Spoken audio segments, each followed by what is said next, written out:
wali kutub di zamannya yang mengerti ilmu huruf,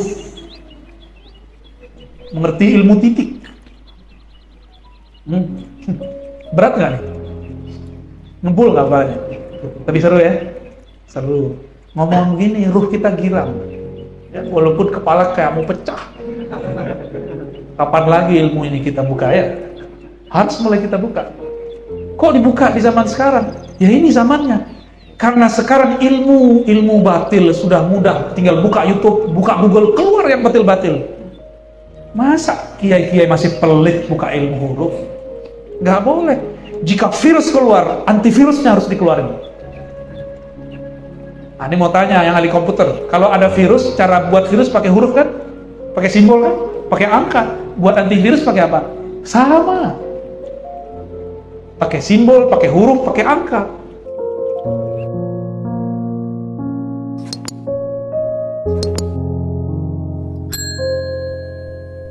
Ala hazzin ya wa likulli niyatin salihah. Al-Fatihah.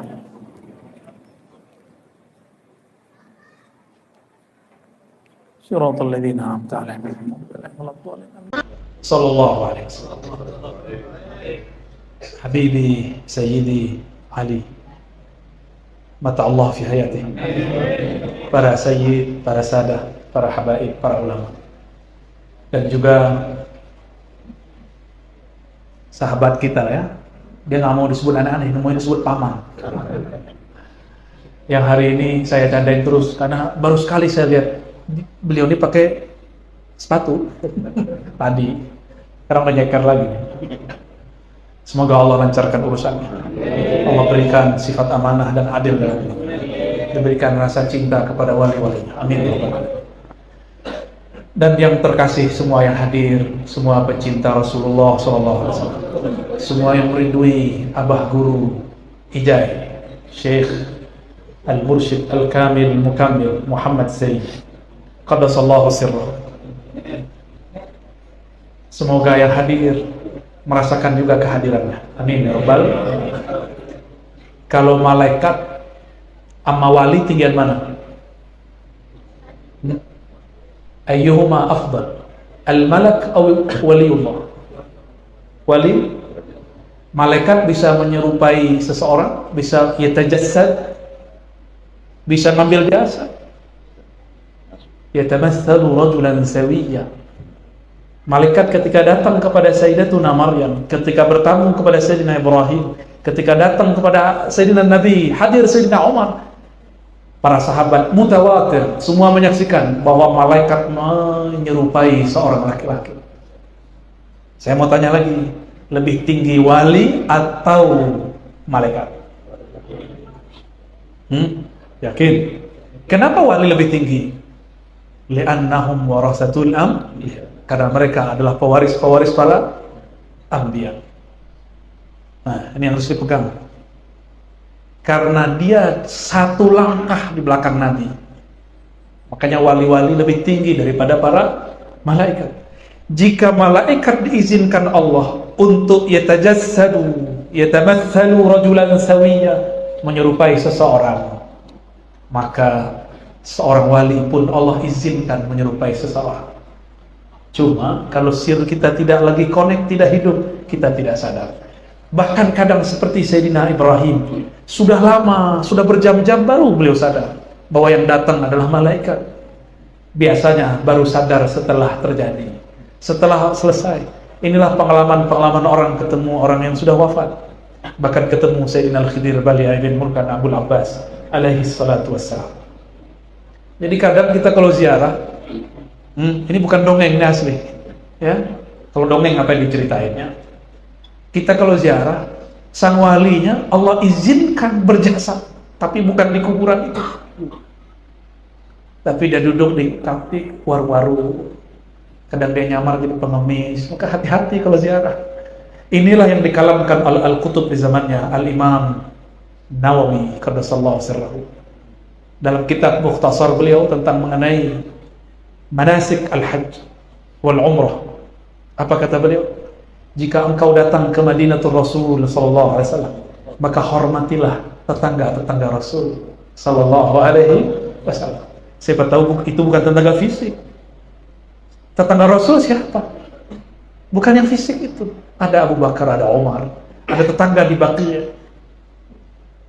Kenapa mereka dapat akses semakin hebat? Saya mau tanya lagi, lebih tinggi wali atau syuhada? Aulia atau syuhada? Aulia. Lebih tinggi aulia. Oke, coba lihat tentang ayat wali. Bal ahya'un 'inda rabbihim yurzaqun. Jangan sekali-kali kau katakan wali, para syuhada itu mati. Mereka ahya, hidup di sisi Allah. Inilah al-haya al-haqiqiyah. Inilah hidup yang sebenar-benar hidup. Hidup sebenar-benar hidup. Ketika dinisbatkan di belakangnya 'inda rabbihim, tidak ada lagi hidup lebih mulia dari hidup itu. Itulah yang disebut nafas Ahmad. Itulah ilmu daripada Tuan Guru Ijai. Di akhir hayat beliau menjelaskan asrar Ahmad. Maka makrifat seseorang itu petanda kewaliannya. Jadi petanda wali seseorang bukan karomahnya. Maka jangan hanya ceritakan karomahnya. Saya lihat manakib beliau diisi oleh karomah-karomah. Kalau karomah, kita juga punya banyak cerita. Jangan hanya ceritakan karomahnya. Karomah yang lebih tinggi adalah ma'rifatullah, mengenal Allah Subhanahu wa ta'ala.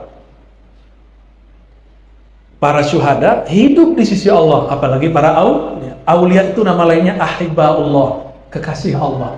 Kalau kekasih mau apa saja dikasih. Kekasih bilang, ya Rabb, itu muridku, aku ingin mendatanginya. Datang dia.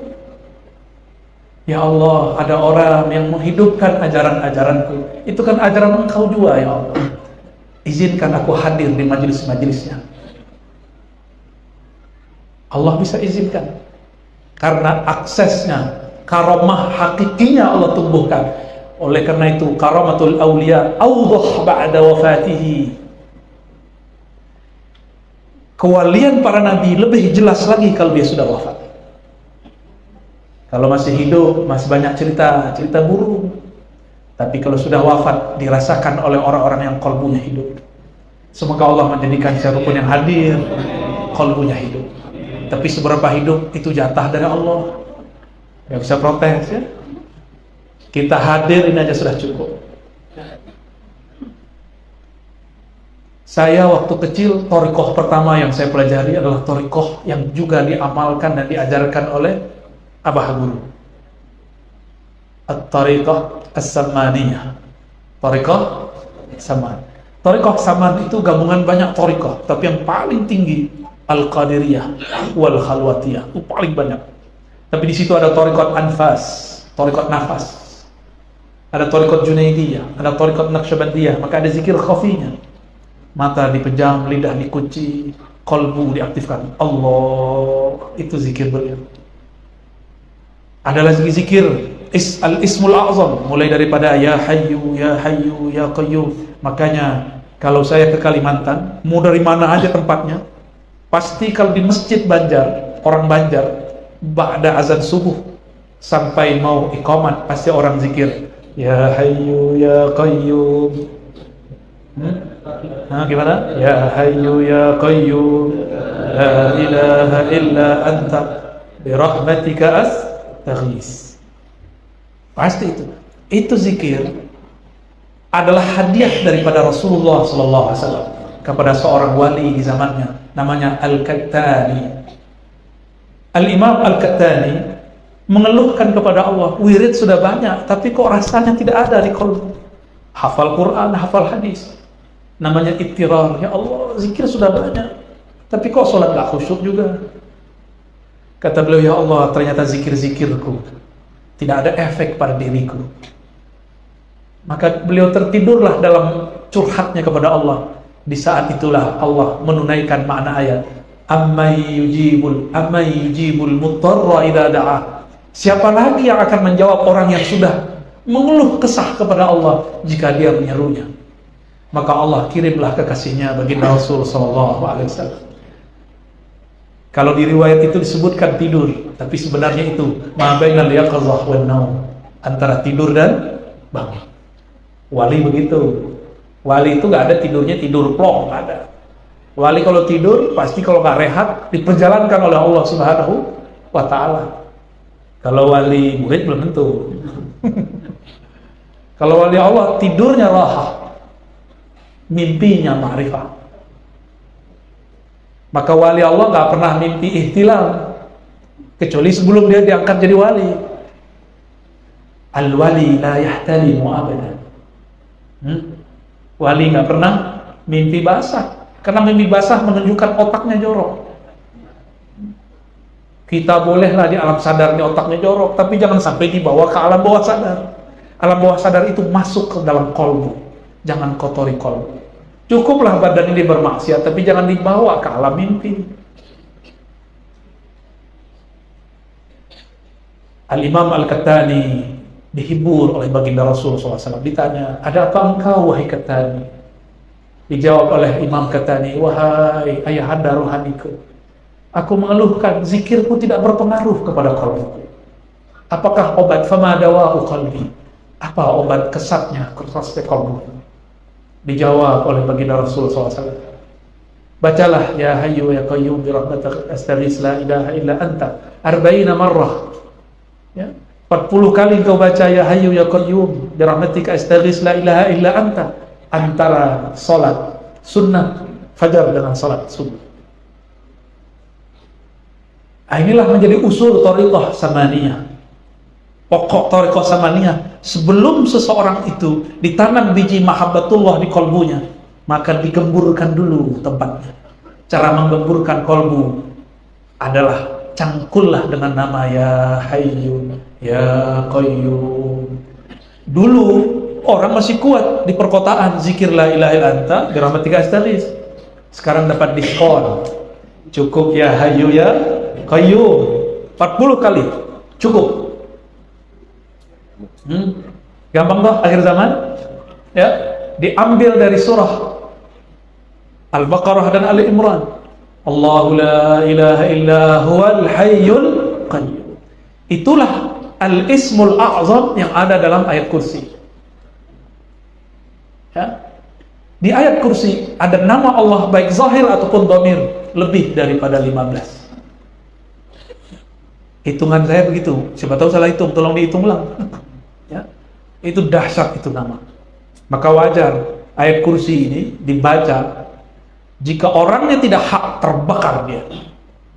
Siapa yang tidak hak? Iblis laknatullah. Tapi lucunya iblis ini tahu wirid-wirid ini. Ketika Sayyidina Abu Hurairah radhiyallahu taala anhu diizinkan oleh Allah menjadi khadam Rasulullah, maka dia ditugaskan untuk menjaga logistik gudang gandum. Malam pertama dia jaga, tahu kisah itu ya? Tertangkaplah seseorang. Itu iblis, syaitan bisa menyerupai seseorang, bisa berfisik. Masa wali nggak boleh berfisik? Lebih cemen wali dong daripada iblis ya. Yang masih belum percaya wali yang sudah wafat bisa berjasad. Nih dalilnya. Iblis aja bisa. Apakah wali lebih lemah dari iblis? La, balhum aqwa ya. Ditangkap, diancam. Ya dikadukan kepada Rasulullah. Karena kalau dikadukan ke Rasulullah selesai dia, terbakar dia. Maka dia beralasan anak istrinya. Abu Hurairah punya hati nurani, dia pernah hidup susah, bahkan dia sampai saat itu masih susah. Dia bebaskan. Besok begitu lagi dibebaskan. Terakhir tidak ada cerita. Engkau tidak boleh bebas. Maka si iblis yang nyamar jadi maling mengatakan, hei Abu Hurairah, aku ajarkan engkau satu wirid yang jika engkau mengamalkannya, engkau tidak diganggu oleh iblis. Yang ngomong iblis. Abu Hurairah polos. Oh oke. Tapi kata iblis, tunggu, aneh punya satu syarat, bebaskan aku. Abu Hurairah karena semangat tidak mau diganggu iblis. Oke. Apa kata iblis yang menyamar jadi manusia? Bacalah ayat kursi, engkau akan dijaga oleh Rabbul Kursi, Allah yang memiliki Al-Kursi. Maka dilepaslah, karena Abu Hurairah orang yang menepati janji. Setelah dilepas, besok pagi beliau datang kepada baginda Nabi SAW. Apa kata Nabi? Saduq wa huwa kadzub. Hadis sahih. Dia benar tapi orangnya pembohong. 2 malam ente ditipu, tuh kadzub. Kadzub itu mubalaghah minal kazib. Udah dalam. Emang dari sononya udah parah, kalau pakai wow udah nggak bisa diapa-apain. Tapi saduq, maka tidak semua pembohong berbohong. Cuma harus diulik-ulik dulu. Kapan kebenaran pembohong keluar? Jika dia kepepet. Thariqah al-Kepepetiyah. Itulah thariqah Imam Al-Kazub. Iblis laknatullah alaih. Lalu Sayyidina Abu Hurairah kaget. Tahu nggak ente siapa itu yang datang? Itu adalah syaitan nyamar jadi seorang maling. Itu masih penting nyamarnya jadi maling. Ada yang nyamar jadi ustaz. Ini yang gawat. Semoga tidak ada yang nyamar jadi ustaz sekarang. Di situ ada lafaz hayyu qayyum. Coba baca hayyu. Nafasnya keluar nggak? Hayyu. Nah, kenapa ini bisa membuka qalbu? Qalbu ini juga berkaitan dengan otak secara zahir. Jika kita buang ha, maka di situ ada rahasia Allah Al-Fattah. Allah buka itu isi otaknya. Encer lagi otaknya yang beku. Hayyu ada ya. Apakah makna ya? Yasin. Sebelumnya saya nukil tafsir Ibnu Katsir. Ya insan atau ya Muhammad. Itu artinya. Insan di situ Nabi Muhammad sallallahu alaihi wasallam. Ada tafsir ma'rifatullah. Ini ilmunya Abang Guru nih. Mau dengar? Serius?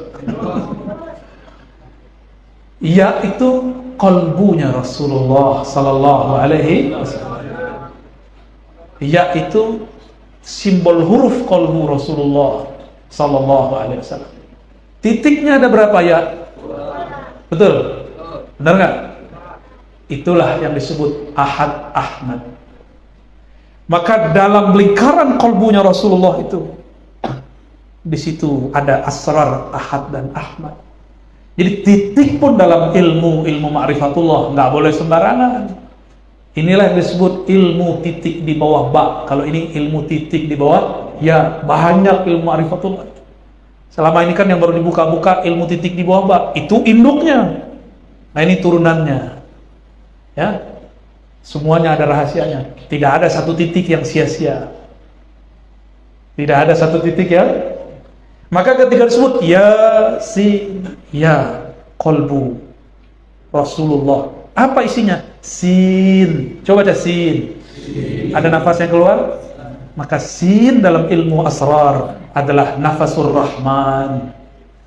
Bunyi nafasnya Allah yang Maha Kasih itu sin. Ini di ilmu asrar. Kitabnya belum ditulis. Kitabnya baru dijelasin. Ibnu Arabi sudah pernah jelaskan tapi masih umum. Imam Al-Buni menjelaskan tapi versi rajah. Jadilah jimat. Karena yang bikin jimat bukan wali, jimatnya jadi wali setan. Karena salah satu titik itu bahaya. Maka saya tidak menganjurkan antum menggunakan wifik rajah dari kitab cetakan Syekh Al-Buni itu. Apa judul kitabnya? Syamsul Ma'arif Al-Kubra. Karena itu cetakan. Itu raja harus ditulis tangan, nggak boleh pakai cetakan. Di situ banyak kesalahannya. Fotokopi lagi bebek. Yang sahih itu yang masih manuskrip. Manuskrip tua, masih tulisan nama. Walaupun saya dapat sanad Syamsul Ma'arif Kubra, tapi saya nggak menganjurkan. Ya, itu ilmu beliau ilmu huruf. Satu titik ada maknanya, satu alif ada artinya. Karena kalau alif hilang, ahad jadi apa? Had, maknanya berubah. Ya? Maknanya berubah. Coba ba gak dikasih titik, gimana cara bacanya? Penting nggak titik? Penting. Tapi orang yang dibutakan hatinya mengatakan gak penting. Ar-Razi dongeng apa lagi nih? Gak apa-apa ya. Biarin aja mereka. Wa arid anil kita berpaling aja dari orang jahil. Nggak usah kita kemudian tanggapi. Allahumma sholli ala sayyidina. Jadi hayyu itu pembuka qalb. Ya, pembuka qalb. Silakan diamalkan terus, ya. Itu bukan bid'ah. Ternyata dalam hadis yang sahih Nabi sering berzikir, ya hayyu ya qayyum, ya hayyu ya qayyum. Dan Nabi mengatakan itu al-ismul a'zam, nama yang agung. Jika kita memanggil dengan nama itu pasti noleh. Contoh, Pak Mandirin. Tuh. Berarti itu nama agungnya. Pak Gubernur. Iya. Pak Syahdirin. Paling kecilnya apa di kampung? Aing. Iya deh. Lihat suara dulu, saya Aing. Tuh. Kalau orang dipanggil dengan namanya, dia noleh. Coba saya bilang, oi. Nggak noleh-noleh, malah ngeliat juga nih. Ya gak? Lu siapa? Negur-negur gua, ya gak? Kalau jauh, ya Rob, ya Allah. Kalau dekat, Allah. Kalau jauh, oi. Ya? Oi itu ya ayyuha. Ai, itu kan bahasa Arab juga tuh. Kita jalan 3 orang, terus orang manggil oi, nggak noleh kita. Tapi kalau oi, ai, ya kan? Pasti noleh. Kayaknya teman masa SD nih. Istilahnya teman baju putih merah. Ini istilah kawan saya. Bener, Paman Birin kalau dipanggil ai, berarti teman SD itu ya. Kalau dipanggil Paman Birin, itu siapa tuh? Baru-baru aja. Ada yang manggil suwe nggak? Nggak ada ya? Preman. Ada yang bilang gitu nggak? Jakarta tuh. Kalau manggil preman pasti bilangnya, kayaknya teman gue di Triok nih. Orangnya satu, namanya banyak, itu baru manusia. Apalagi Allah. Dan cara orang memanggil seseorang itu menunjukkan makom dia di sisi orang itu. Seberapa jauh dia kenal kepada yang dipanggil. Sama, kita manggil Allah dengan nama yang mana, segitulah ma'rifatullah yang kita punya. Ya, baru kenalnya 99 nama ya, betul. Itu pun jangan dibaca ya. Gimana mau usul?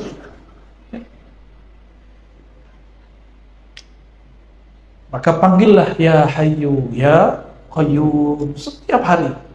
Setiap hari. Insya Allah Allah buka kolbunya dalam 40 hari. Baru tuh enak ditalkin. Nalkinin cuma tinggal masukin doang. Tapi kalau kolbu belum gembur, kita harus cangkul dulu ya. Tapi waktu kemarin rihlah pertama, di mana namanya Paman? Kiran. Kok tiba-tiba saya talkin orang, padahal kita kan belum tahu mereka baca ya Hayyu ya Qayyum. Ternyata ada jalan pintas menggemburkan kolbu, yaitu safar dan rihlah. Safar dan rihlah. Maka orang-orang yang rihlah, yang safar itu kolbunya sudah lembut, walaupun dia belum baca ya Hayyu ya Qayyum. Saya bertanya kepada ya Allah, ini yang hadir belum baca ya Hayyu Qayyum, versi saya. Ya sudah, versi saya, kata Allah. Versi saya sudah, versi kamu belum, kamu ikut yang mana? Ya sudah, versi engkau ya Allah. Karena tuan guru kita, Guru Wildan sudah talqin ijazah riwayat, maka saya pun harus memberikan ijazah thariqah. Jadilah kemarin kita talqin ya. Tapi tidak penting talqin saja. Yang penting adalah ilmu yang diturunkan. Ya. Hadirin hadirat yang melakukan Allah. Surat Yunus ayat 63. Mengenal wali Allah. Mau tahu wali Allah?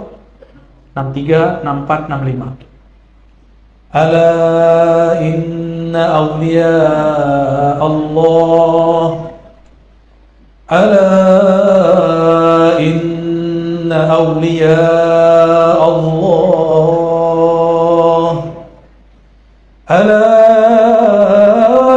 inna awliya Allah. Ala inna awliya Allah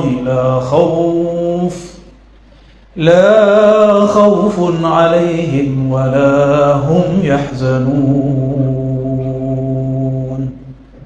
Allah, kalau Allah udah ngomong Allah, ini penting, ini serius.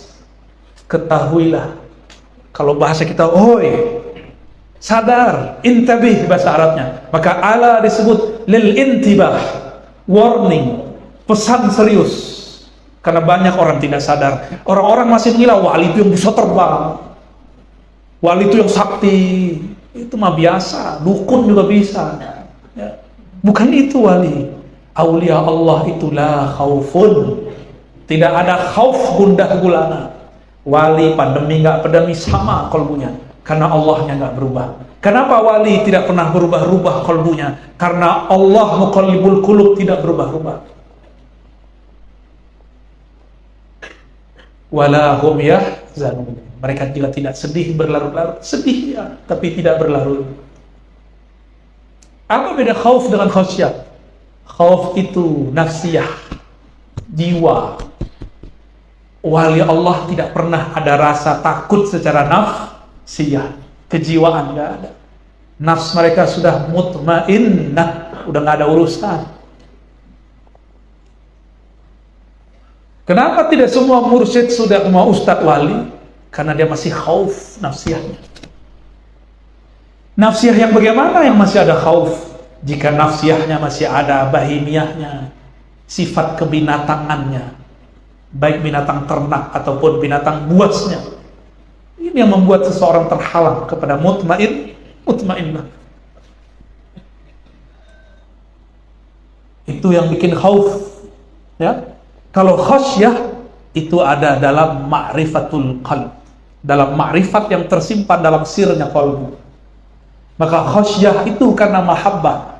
Kalau khauf karena jahal, karena kejahilan kepada Allah Subhanahu wa ta'ala. Jadi wali ada yang gundah gulana? Enggak ada. Enggak ada. Kalau masih gundah gulana, ente bukan wali. Belajar lagi kepada Allah, belajar lagi kepada wali-wali Allah. Maunya nggak ada ujian, nggak mau ujian, nggak usah menjadi pejuang. Pejuang itu mesti wazulzilu zilzalan syadida, diaduk-aduk terus. Ngurusin majelis, tersinggungan sama orang, tersinggung nggak?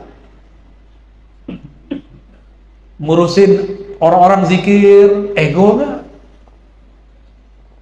Itu ujian-ujian semua itu ya. Tersinggung dikit mundur, berarti nggak siap jadi pejuang, nggak siap jadi wali Allah. Nabi Yunus mundur karena dia seorang nabi dan rasul, dikasih suluk. Kita belum tentu wali. Jika melarikan diri dari tugas, bisa jadi dipecat dari kewalian. Wali itu wali kota, ada tugasnya nggak? Wali kota diangkat nggak? Di kampung saya jangankan wali kota, kampung itu disebut nagori. Itu ada wali nagari, diangkat. Satu kota, satu desa kecil, diturunkan. Ada orang diangkat malam ini, besok diturunkan, bisa juga ya. Kejadian kawan saya di Sulawesi Tenggara dulu, malam diangkat jadi ketua DPRD, besok diturunkan. Kejadian Pak, di bumi kejadian begitu, di langit lebih cepat kejadiannya, lebih cepat Pak. Urusan langit itu cepat, kilat terjadi. Maka orang jadi wali cepat ya, jadi anti wali juga cepat. Allazina amanu wa kanu yattaqun. Wali itu zahirnya amanu, qalbunya percaya, tidak ada syak. Antum syak sedikit kepada Allah, batal kekasih Allahnya. Dengan ada pandemi ini, syak gak kepada Allah?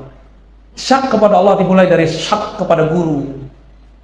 Tuh, hati-hati. Mungkin gak syak kepada Allah, tapi syak kepada guru. Masa begini wali? Hati-hati. Itu nyinggung oleh Allah tuh. Allazina amanu, imannya tidak ada syaknya. Wa kanu yattaqun, mereka yattaqun. Ini dua hal yang beda. Amanu telah itu di kolbu. Kalau yattaqun itu pada amal. Maka takwa itu cabang dari kolbu. Kalau takwa naik turun. Jadi yang naik turun itu sebenarnya bukan iman. tapi cabangnya iman. Iman juga namanya takwa. Contoh, malam tadi tahajud nggak? Berarti takwanya lagi turun. Hari ini matanya udah ngelihat yang haram belum? Sudah, berarti takwanya lagi tuh. Tapi hari ini kita hadir di majelis untuk membicarakan makom-makom kewalian warawali, mengambil mau'izah hasanah dari ilmu-ilmu para kekasih Allah. Maka insya Allah ya, amanunya dapat. Amanu fi qulubihim bitasdiq bila raibin wala wahmin. Mereka beriman di kolbunya dengan tasdik tanpa ragu sama sekali. Wa kanu yattaqun bi jawarihim. Mereka bertakwa dengan amal soleh dengan badannya. Ya. Jadi kalau hitung-hitung takwa, kita kalah sama malaikat. Tapi malaikat pernah protes nggak sama Allah? Pernah. Ataj'alu fiha man yufsidu fiha wa yasfikun? Itu protesnya. Makanya imannya malaikat tidak sesempurna imannya Nabi Adam. Karena malaikat protes, ya Allah, apakah engkau menciptakan di muka bumi yang merusak? Berarti dia meragukan Allah dong. Tapi malaikat polos, tidak meragukan Allah, meragukan ciptaan. Tapi meragukan ciptaan kan meragukan yang mencipta. Ini tes kepada malaikat. Malaikat layak gak jadi khalifah di bumi? Ternyata mereka tidak layak. Mereka layaknya menjadi khadam kekasih Allah di bumi. Makanya wali Allah gak butuh khadam jin. Ngapain antum ngambil-ngambil ilmu jin? Susah nantinya ntar. Jin itu kan tua-tua umurnya. Ada yang 1000 tahun, ada yang 10.000 tahun kayak Sung Gokong tuh. Ada yang 200 tuh kayak anak remaja tuh. 200 tuh kayak gini nih dia, seumuran ini. Kalau kayak Paman Birin di sana mungkin sudah 1000 kayaknya.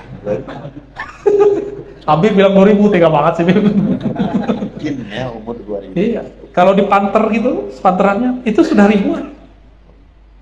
Sudah ribuan. Tapi gak usah khawatir, roh lebih tua lagi. Tuanya ruh dengan tuanya ilmu ma'rifat yang dia dapat. Maka ukuran tuanya ruh, sejauh mana ma'rifat bisa dia ingat, dia kejar ke masa lalu, ke masa azaliyah dan qadimiyah. Dan Tuan Guru Ijai bisa bicara asrar Ahmad. Ahmad itu ma'rifat, namanya ma'rifat azaliyah. Apa nama ma'rifatnya? Maka makom kewalian beliau adalah pada ma'rifat azaliyati Ahmad. Itu makomnya beliau. Karena makom wali ada di ma'rifat. Maka tolong ditambahkan di buku manakib-manakib beliau. Bukan lagi cerita karamah. Ceritakan, antum boleh nukil saya tanggung jawab dunia akhirat. Kalau nggak percaya ntar kita ketemu beliau ya. Yang bisa ketemu, yang nggak bisa ketemu jangan salahkan aneh. Ruh mati nggak? Ruh antum ada nggak? Itu bisa ketemu beliau, bisa ngobrol sama beliau. Cuma ada orang udah sibuk dengan ilmu fikih, sibuk mohon maaf dengan bahsul masail, cari perkara, sibuk sunnah bid'ah, rukun, syarat, sah batal. Itu amal zahir. Jangan lupa dengan rukunnya kolbu, rukunnya ruh. Kalau orang cuma belajar fikih, ruhnya tidak ada koneksi dengan Allah yang meniupkan ruh.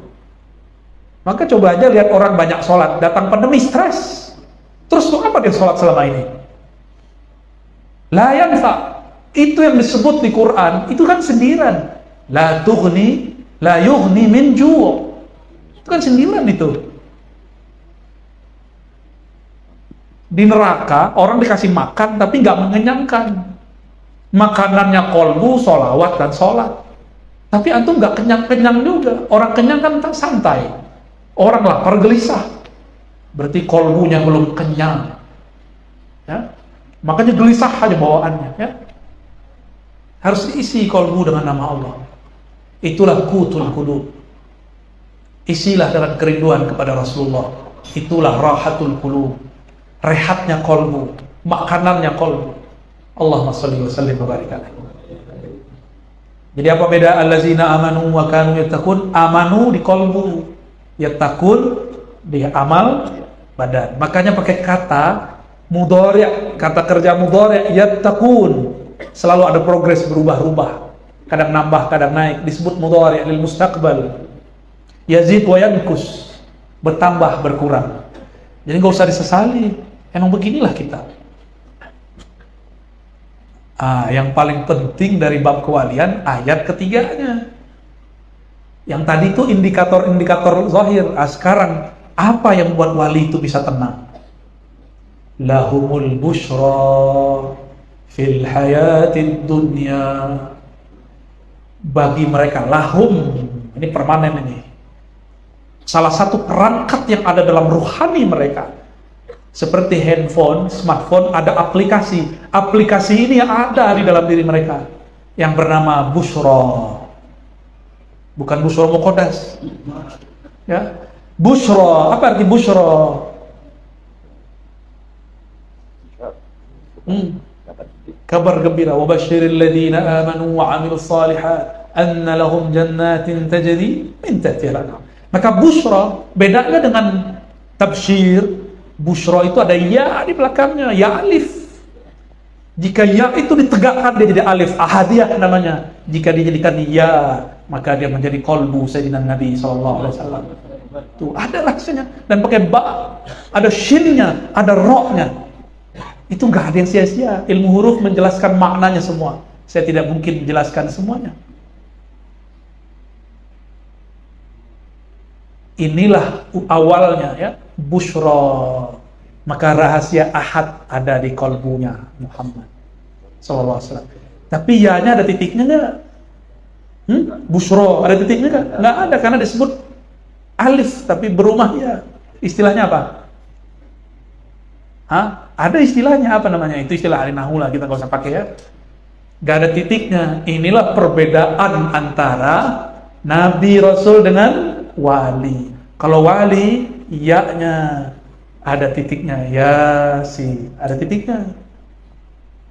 Tuh, ini ilmu bukan ngada-ngada. Wali-wali di sana ngaji huruf, Pak. Jadi wali kalau udah meninggal, ngajinya ngaji apa? Ilmu huruf yang dipelajari. Karena puncak ilmu kewalian dan asal ilmu kewalian belajar huruf. Kalau tidak ngerti huruf, tidak ada satu kata, tidak ada satu kata, tidak ada satu kalimat, tiada ma'rifat. Maka usulul ma'rifah, ma'rifatul huruf. Awal ma'rifat adalah mengenal huruf. Ini yang sudah dibagi sedikit oleh Datuk Kelampayan, qaddasallahu sirrahu, ilmu ba, titik di bawah ba. Udah dibagi-bagi dikit, ya. Bahkan ada satu risalah ya, dari alif sampai ya. Tapi itu ilmu yang cocok di masa beliau. Turun di masa beliau. Di zaman ini turunnya beda lagi. Saya mau tanya kepada yang ahli fikih, persoalan zaman ini, zaman yang disebut 5.0, bisakah diselesaikan dengan kitab yang ditulis 2 abad lalu? Bisa nggak? Nggak bisa, karena mereka menulis sesuai zamannya. Maka di zaman ini, sebagaimana dulu mereka menulis sejarahnya, dulu mereka menyelesaikan masalahnya, kita juga harus menyelesaikan masalah kita sendiri. Kita baca kitab-kitab yang lama, kita berkaca, kita ambil mana yang cocok, lalu kita upgrade ma'rifatnya. Ada masalah baru, jangan kadukan ke kitab kuning, buat kitab hijau. Kita obrolkan, musyawarahkan, kita bahas, kita gali lagi itu isi kitabullah dan sunnah Rasulullah sallallahu alaihi wasallam. Dan berkali-kali saya katakan, kitab itu, kitab kuning itu dari kolbu atau kolbu ilmunya dari kitab? Kitab kuning dari kolbu atau kolbu harus ngikutin ilmu di kitab kuning? Kalau Habib pasti benar jawabnya. Kalau orang Banjar nanya bagaimana Pak? Kayak apa? Mirip kaifa ya? Kayak apa? Kayak apa? Gimana? Kita harus diatur kitab kuning atau kolbu kita yang atur isi kitab kuning? Kolbu, karena isi kitab kuning dari Jadi kalau ada kesalahan di kitab, jangan dia yang kemudian harus nyetir kolbu kita. Kolbu kita yang harus meluruskan kesalahan di kitab. Apalagi kitab dicetak untuk bisnis, pasti banyak kesalahan. Benar Bib ya? Kita hampir tiap hari baca kitab, hampir setiap halaman ada kesalahan. Maklum, yang nyetak nyari kulus. Yang penting cepat naik cetak. Ya maklum lah, kita masih terima kasih lah dicetakin. Ya enggak? Alhamdulillah. Gak boleh juga dong larang orang nyetak, gak boleh juga ya. Wali-wali itu kitabnya di sini, di kolbunya. Kalau wali-wali dunia, kitabnya di Google. Sebelum pengajian buka Google dulu. Ya, gimana? Harus mulai upgrade diri. Katanya anti Yahudi, tapi bacaannya Google. Pecat ente jadi wali. Dipecatnya jadi wali, asik kan? Bukan dipecat dari kewalian, tapi walinya wali PA.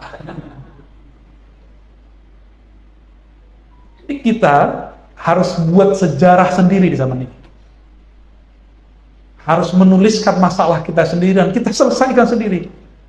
Jika masalahnya masalah lama, kita rujuk kitab lama. Tapi masalah baru banyak hari ini. Contoh, di zaman dulu ada bank nggak? Nggak ada. Maka orang yang merujuk persoalan bank ke kitab-kitab kuning lama pasti bilangnya haram. Ya, terus bilangnya haram. Itu aplikasi apa namanya? GoPay, Grab, apa itu? Ini bukan iklan ya. Ini Basul Masail, cari-cari masalah. Shopee Pay, apa lagi? Oh, nanti ada Sekumpul Pay, ya nggak? Masuk sini, pakai mata uang sendiri, koin. Ngayal. Ada nggak di kitab kuning cara bayar alat tukar menggunakan aplikasi itu, ada nggak? Makanya kawan-kawan kita yang ya kurang-kurang dikit ya bilang GoPay itu riba dan sejenisnya. Nah ini kan karena menghukumi masalah sekarang dengan kita masa lalu. Itu pengarang kitabnya pasti protes. Kayaknya masalah itu nggak ada di zaman kita deh bro. Ya ente ngada-ngada tuh. Ya jangan fitnah kami katanya.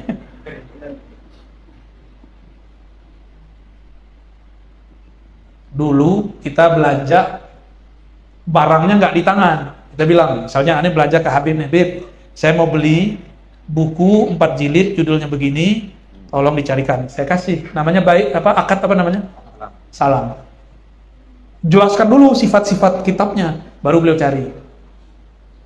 Sekarang nggak perlu, cukup lihat fotonya. Buka aplikasi, ada fotonya. Langsung pencet. Itu namanya akad salam zaman now. Dulu nggak ada. Pak. Ada, ya berarti ada rujukannya toh. Rasulullah SAW hidup, beliau kemudian ikut berdagang ke Syam. Di Syam orang menggunakan 2 mata uang, 1 dinar, 1 dirham. Dinar dipakai Rum, dirham dipakai Persia. Nabi ambil nggak? Nabi ikut nggak? Ikut. Maka seorang yang alim di zamannya, dia akan memakai kaidah al-aslu fil muamalatil ibahah. Pada dasarnya muamalah itu boleh selama tidak ada dalil yang mengharamkan. Bisa kita terapkan di zaman ini. Ya, jadi jangan hukumi zaman sekarang dengan zaman dulu. Apalagi ma'rifatullah. Itu kajian Ar-Razi nggak ada di kitab. Ya, nggak ada atau ente nggak ngerti. Ya, itu beda nggak? Nggak ada maka ngerti, beda nggak? Beda. Coba antum baca Bismillahirrahmanirrahim. Berapa makna yang didapat? Bismillahirrahmanirrahim. Berapa makna yang didapat? 1 ya. Dengan menyebut nama Allah pengasih dan itu doang ya. Sayyidina Ali 1 Bismillah kata beliau. Aku dapat tafsirkan ini ayat dibawa 40 onta kitabnya. Bismillah. Ya. Jadi ilmunya di dada Sayyidina Ali atau di kitab? Nah, itu Sayyidina Ali ngomong. Ilmu itulah yang sekarang jadi kitab-kitab tafsir, kitab fikih, kitab akidah, dipecah-pecah. Inilah maknanya. Ana Madinatul Ilmi wa Aliyyun babuha. Kota ilmu aku, kata baginda Rasulullah SAW. Tapi pintunya, ente nggak mungkin masuk ke kota kecuali lewat pintu. Adalah Sayyidina Ali. Kata kawan baca hadis ini Syiah, Masjid antum disebut Syiah. Syiah kalau artinya pengikut, semua kitab Syiah. Ya. Syiah Ali, Syiah Abu Bakar, Syiah Umar, Syiah Utsman, ya kan? Syiah semua kan? Syiatu Muhammad sallallahu alaihi. Kita ini ahlus sunnah. Ya, ahlus sunnah ya kita kayak beginilah. Inilah akidahnya para wali. Al-Imam Abdul Qahir Al-Baghdadi mengatakan tidak mungkin kekacauan akidah membuat seseorang bisa jadi wali. Maka di luar akidah yang bening nggak mungkin menjadi wali Allah. Jadi orang pintar bisa, jadi dukun bisa, jadi sakti bisa, jadi wali enggak. Ya. Sampai jam berapa nih Paman? Udah asar belum? Jam 2 baru jam ente ya kan? Jam 2 lewat. Lewat 2 jam. Wah iya. Inilah stempel kewalian. Lahumul busyra fil hayatid dunya.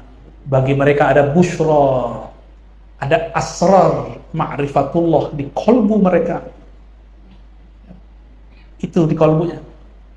Kalau Nabi dapat wahyu, ada ya-nya. Kalau wali dapat busyra, itu alif berumah ya, gak ada titiknya. Inilah perbedaan ilmu para aulia dengan anbiya. Jadi dari titik saja kita sudah bisa membuat sebuah tafsir. Karena tidak ada satu titik yang sia-sia dalam huruf Al-Quran. Lalu ada orang nanya di hatinya, itu kan titik baru muncul di zaman Abul Aswad II Ali, murid Sayyidina Ali. Ya Abul Aswad ngambil dari Sayyidina Ali. Sayyidina Ali ngambil dari siapa? Dari Rasulullah. Berarti ilmu titik ilmunya Rasulullah Sallallahu Alaihi. Tapi Sayyidina Utsman belum sempat memasukkannya ketika membuat mushaf.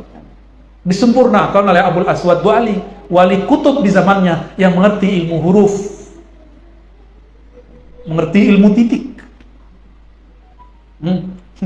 Berat nggak nih? Ngebul nggak banyak? Tapi seru ya? Seru. Ngomong begini, ruh kita giram.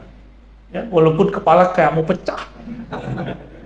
Kapan lagi ilmu ini kita buka ya? Harus mulai kita buka. Kok dibuka di zaman sekarang? Ya ini zamannya. Karena sekarang ilmu batil sudah mudah, tinggal buka YouTube, buka Google, keluar yang batil-batil. Masa kiai-kiai masih pelit buka ilmu huruf? Nggak boleh. Jika virus keluar, antivirusnya harus dikeluarin.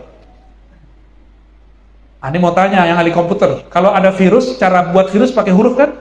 Pakai simbol kan? Pakai angka. Buat antivirus pakai apa? Sama. Pakai simbol, pakai huruf, pakai angka. Coba tanya ahli komputer. Maka ilmu komputer tanpa huruf nggak jadi. Bener. Tanpa ada nama pakai huruf jadi password, bisa masuk nggak ke dalam laptop? Ya bisa. Ya bisa. Ya. Ini baru ilmu Google dunia, apalagi Google Jabarut. Lahumul busyra. Bagi mereka ada busyra. Di situ ada alif lamnya. Alif lam menunjukkan kamaliyah, kesempurnaan. Busyra, ilmu ma'rifatullah yang tersimpan di dalam diri mereka. Inilah pembeda antara orang muslim mukmin biasa dengan mukmin wali Allah. Perbedaannya busyra. Apa aja busyra itu? Fil hayati dunya, di dunia dan juga di akhirat. Apa maksudnya ini? Kalau ahli tafsir biasa menyebutkan di dunia dikasih mimpi, di akhirat masuk surga. Itu mah juga orang nggak pakai tafsir juga paham.